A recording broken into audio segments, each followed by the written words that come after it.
da sam prvi put u Labinu u knjižnici, vidjela sam malo knjižnicu, jako je lijepa i grad, koliko sam mogla, već je počela maglica dok sam ja slikala one šarene kuće koje stvarno izgledaju impresivno. Evo, veselim se da ćete uskoro imati taj projekt u kojem će Rudnik postati neko pravo čudo, pa ćemo vjerojatno svi hrliti k tomu. Evo, lijepo me predstavila ravnateljica, pa nema smisla da gubimo više vrijeme na to šta ja sve i kako. Ja ću samo reći, kao uvodička treba napraviti uvod. Uvod u ovo predavanje je dobro da ste došli, pa makar na dosadno predavanje. Samo nemojte nikad ostati kući. Eto, to vam je moj zbilja od srca savjet. Je li to napravio COVID? Korona? Vi se ne bojite, čujem potresa, ako Labin se bude tresao, to će se sve, s obzirom na one bušotine, to će sve biti ok. Ajde da ste bar za nešto sigurni, mirni, da ima jedan grad. Ako mi stradamo, neko će ostati. Dakle, šta se to sve tih godina dogodilo? Je li se još nešto događa možda sa našim godinama koji prolaze? Je li smo toliko zarobljeni i toliko nam se čini da je jako zgodno, jako praktično uzeti mobitel i na mobitel poslati poruku, otvoriti laptop. Evo, nedavno jedna djevojka, kod mene ljudi dolaze se savjetovati, pa je tako dolazila jedna djevojka i skoro smo svaki put pričali o tome kako je ona sama i eto nikako niko ništa. I dođe mi sva onako prpošna, vesela i ja se mislim, joj, sigurno je negdje izašla i kaže mi, izašli smo. Ja kažem, oboje. Da, i kako je bilo. I znate sad važno pitanje, do kad ste ostali? Ona kaže, cijeli sat vremena. Ja kažem, puno. I kako je bilo? Kaže, sjajno, divno. Sjedili smo na Cvjetnom trgu, svak sa svojim mobitelom. Ali ona to uopće nije rekla da ironizira. Ona je bila presretna. Ja pretpostavljam da je ona uzela taj svoj mobitel i po njemu obavještavala urbi et orbi sve prijateljice, izašli smo, jel? A isto mislim da je ovaj bio cijeli oduševljen i da je isto tako imao istu tu zabavu. Dakle, mi smo davno, znate, kad sam ja počinjala raditi, onda smo se mi šalili kako sjede dvoje za pisaćim stolom, s jedne strane sjedi jedna osoba, s druge strane druga i ovaj jedan kaže ovome svome kolegi koji mu je vis-a-vis. Ovaj papir je jako važan. Hoćeš da ti ga pošaljem preporučeno?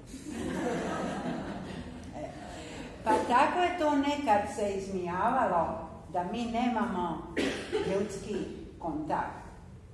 Tako smo se mi sami sebi rugali. Od tada je stvar eskalirala. Ne samo da se ljudi, ja imam rodicu u Kanadi, pa naravno da je pošaljem preko Vibera, preko Whatsappa neku poruku, neku sličicu. Ali razgovarati se preko Vibera i preko Whatsappa s nekim koga možeš vidjeti, to je jedan apsurd koji smo mi prihvatili kao svakodnevnu informaciju, kao svakodnevnu naviku. Prvo su došli te riječi koje smo slali i naravno riječi su bile predugačke. I onda se počelo to skraćivati. L-O-L. Znate šta to znači? Smijem se na cijeli glas. Jel? Laugh out loudly. Pa onda nešto skraćeno, neke druge kratice riječi. A onda se od ovih znakova, od dvotočja, od zagrada počeli praviti te neke sličice. Jel? Ako zagradu okrenete, ja ću prema vama pokazati, jel? To je za smajlić, a ako je okrenete ovako, to je kao tužno. Jel? Hoće se imitirati izraz našega lica, jer naše veselo lice ide ovako, a naše tužno ide ovako. Ljudi koji su naučili, sreća naša, govoriti, i ja mislim tim nas govorom učiniti ljudskim bićima, odustajemo od toga govora i počinjemo slati neke kratke poruke.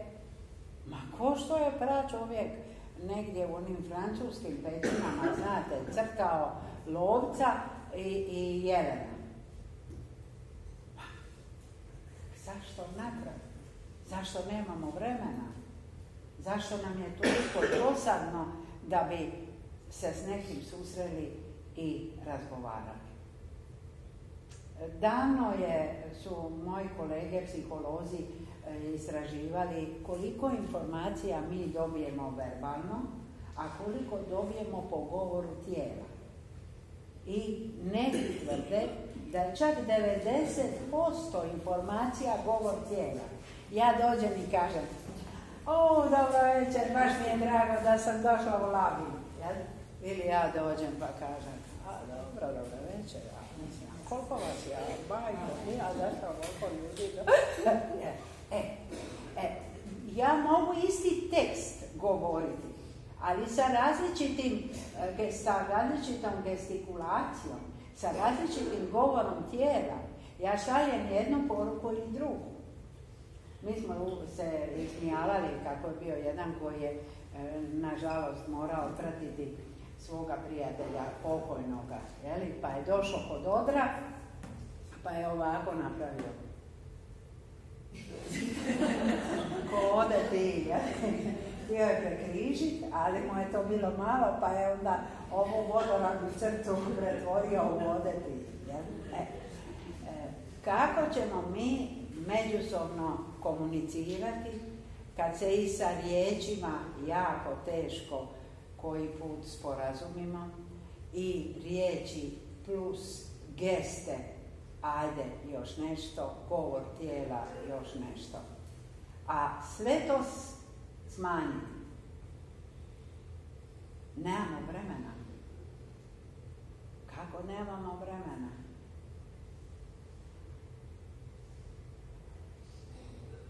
Ali nismo samo mi odrasli u tom procjepu nemanja vremena i slanja porukica, nego ono što mene najviše zabrinjava, a mislim da je mjesec knjige, kako je rekla ravnateljica, baš okrenut prema djeci. Znate šta se događa tim našim malima kad mi brzo damo mobitel? Od moje doktorice unuka i uzela mobitel, uvukla, a ima godinu dana, uvukla se ispod kauča. I oni nisu primijetili ti šta, kako, šta radi, aha, dole. Na kraju oni uzmu mobitel. Ona je napravila selfie. Dijete od godine dana. Dobro, jedan selfie koji je uspio. Ali istraživanja su pokazala da to titranje ekrana i to brzo izmjenjivanje, pa to surfanje, pa to mijenjanje stalno slika. Kad mala djeca tako počnu se igrati i počnu tako dobivati te vizualne informacije, onda se svima nama koji smo na društvenim mrežama, na Facebooku, na Instagramu, evo ja sam sebi otvorila sam YouTube, donijela sam vam vizitke, pa bi mi bilo drago da me u tome podržite. To mora biti kratko. Rekli su mi, iznad 9 minuta nema nikakve šanse da će to iko pogledati. Od 2 minute do 9 su za sada. Ovo će biti jedan malo dugački. Baš ću napraviti eksperiment. Hoće li ko to pogledati? Hoće li iko ima toliko strpljenja? Jer mi navikavajući se na kratke poruke, mi zapravo gubimo gubimo jednu strpljivost i gubimo jednu koncentraciju, da vodimo jednu misao i da objasnimo to što smo htjeli reći. Kratka poruka, da, ne, gol, požar, to je za takve prilike. Mi možemo slobodno viknuti nešto kratko u nekoj posebnoj prilici, ali u rijetkoj prilici, ja moram sad tako reći, u rijetkoj prilici u kojemu čovjek sa čovjekom razgovara, pa to je jedna prilika da izmijeniš neke misli, da pokažeš neke emocije. Moja vam je omiljena izjava, ili čak bi mogla reći moj slogan. Ljudi me možda po tome najviše poznaju. Ja kažem, čovjek je čovjeku najveća potreba. Ne znam da li ste čuli za istraživanje koje su radili moji kolege u domovima za djecu koja nemaju roditeljsku skrb. I sad dođe beba u takav dom i stave je u onaj krevetac. I uvidjelo se da ta beba počinje sama sebe ljuljati. To je jedna stvar, a druga stvar, dobiva bore kao da je stara. Dakle, tako nešto što se zapazilo u domovima je zbilja jedna zastrašujuća stvar.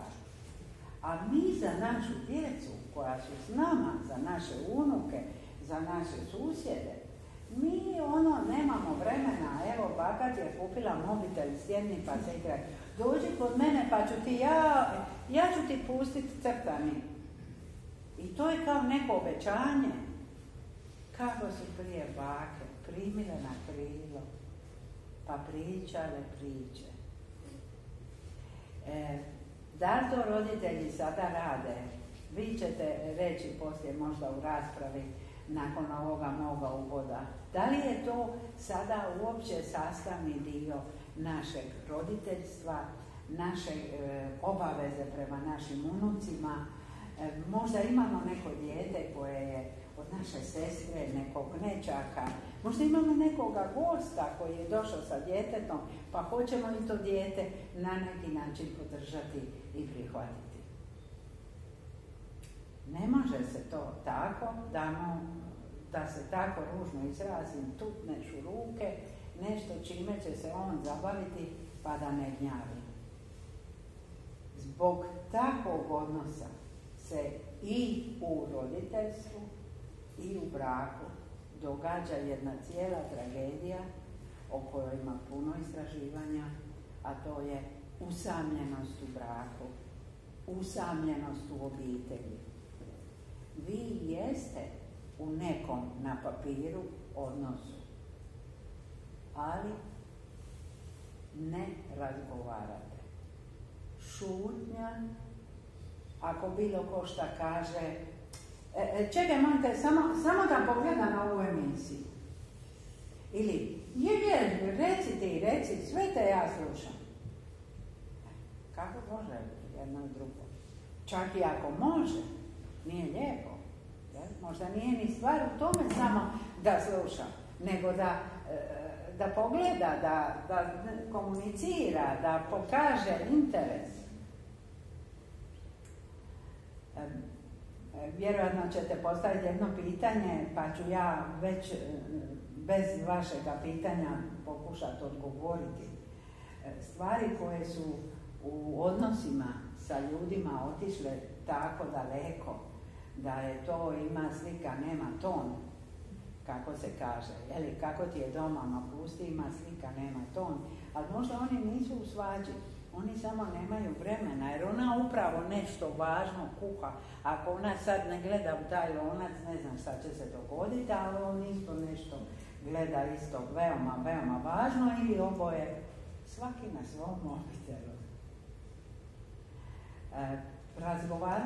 Razgovarala sam sa jednim čovjekom koji mi je rekao kako je riješio problem koji ima sa svojom ženom. Ona stalno kopa po njegovom mobitelu. A on joj je rekao, šta tražiš u mome mobitelu? Rastavu? Meni je to... On je bio kao ponosan kako se sjetio. Ja ne znam kako je to vama. Mene je to strašno. Kao, nisam ti rekao, a rekao sam ti. A ne moraš ni gledat. Aha, šta je u mobitelu? Pa u mobitelu bi ti bio razlog za rastav. Dvoje ljudi moraju razgovarati. Ima puno načina da se problem riješi. Ja sam u ovu svoju avanturu, da tako kažem, pisanja knjiga, počela tu avanturu, tako što sam prvo napisala knjigu koja se zove Kako se dobro posvađati. Jer sam slušala ljude koji su k meni govorili i koji su se predamnom svađali i shvaćala da uopće se ne znaju svađati. Kako sam ja, vodim i sada, ali se ne sastajemo od covida, udrugu Petkom u 5, 26 godina, kad sam ja jedan dan došla kod njih i rekla, ljudi, jer vi znate šta ću ja vama govoriti? Inače, ja uvijek tako počinjem taj moj predavanje na Petku. Znate zašto? Jer to je jedan stari vic. Bio vam je jedan hođa, onda bi on došao ovako tamo gdje će govoriti, pa bi rekao, ljudi, jer vi znate o čem ću ja danas vama divaniti? Oni viču, ne znamo. Pa kad ne znate, odo ja kući. Evo njega drugi petak. Ljudi, jer vi znate o čemu ću ja vama danas divaniti? Sad oni pametni, pa viču. Znamo. Pa kad znate, odo ja kući. Sad on došao treći petak, znate. A oni pametni. Ovi viču, znamo. Ovi viču, ne znamo. A on njima kaže, vi koji znate, recite odmah koji ne znaju, a ja odo kući. I sad radi toga vica i kako se mi sastajemo petkom u 5, onda ja sam znala obično doći i reći, ljudi, jer vi znate o čemu ću ja vama danas govoriti. Jel? Naravno, bila je uvijek neka druga tema i uvijek sam ja govorila. A jednom sam rekla, ja ću vama danas govoriti o tome kako se dobro posvađati. Reakcija. Prvo muk, a onda počeli oni glasno. Ma nemojte, profesorice, nemojte, jedva smo se našli. Ma nećemo se svađati. Ma ja kažem, ne bojte se. Jer to vam je ta prva reakcija. Znate, mi bi rađe šutili.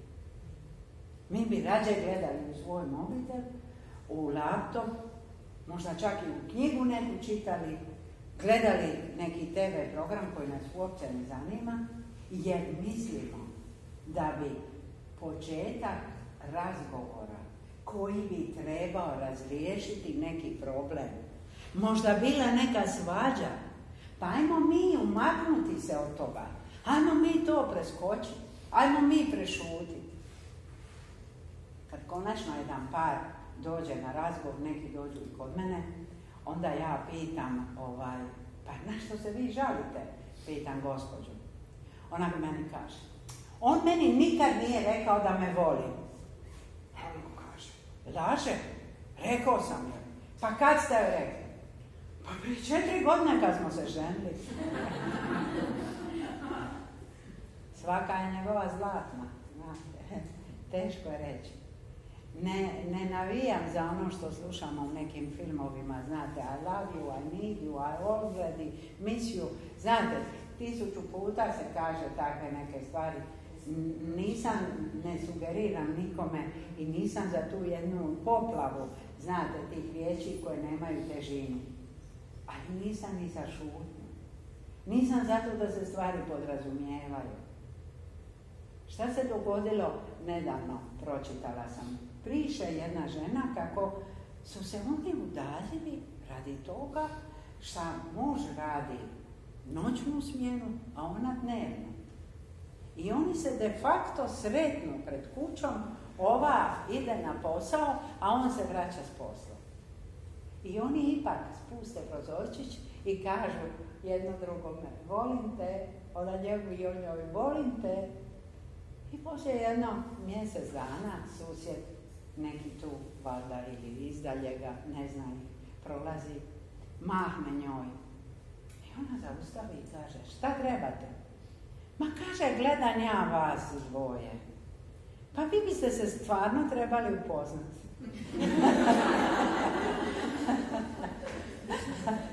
Pa ja mislim da bi se trebali upoznati. Da bi se trebali malo bolje upoznati.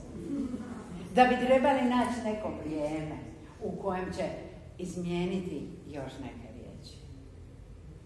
Znate, kad sam bila kod Stankovića, onda prije kratki neki razgovor je bio i sad on meni kaže, ja sam čuo da vi volite poeziju, ja kažem da, volim jako poeziju. On kaže, onda ćemo neku pjesmu, onda ćete neku pjesmu koja se vama sviđa, ma da, svakako. I ovdje sada paše da vam citiram jednu pjesmu koja zapravo govori o tome, tumači bolje šta su to intimni odnosi. Mi kad kažemo intimni odnosi, mi svi, većina nas mislimo na one neke stvari, ja se toga više ne sjećam, ali vi se sjećate kako je to bilo i šta je bilo. Intimni odnosi. Ali to vam nisu intimni odnosi. To je jedan fizički, fiziološki aspekt tih odnosa. Intimni su odnosi. Ono što kaže pjesnik. Pričaj mi tiho. Pričaj mi najtiše. Samo ja ću to znati. Samo ja i niko više. Dakle, biti s nekim blizak, to znači reći toj osobi nešto što inače ne pričaš. To znači podijeliti neki svoj strah, neku svoju tugu. Vi znate kako je sa emocijama. Kad podijelimo negativnu emociju, ona se raspolovi. Kad podijelimo vic, veselu emociju, ona se udvostruči. Kad šutimo, postajemo sve tužniji, prazniji, udaljeniji. Na posljedku, sve je stvar navike. Kaže se za naviku da je to željezna košulja. Da ju je jako teško odjenuti, steći naviku, a još možda teže skinuti kad je jednom stekneš. Međutim, ta navika da dođeš i da ne kažeš ništa, ni dobro večer, niti kad odeš da ne kažeš doviđenja,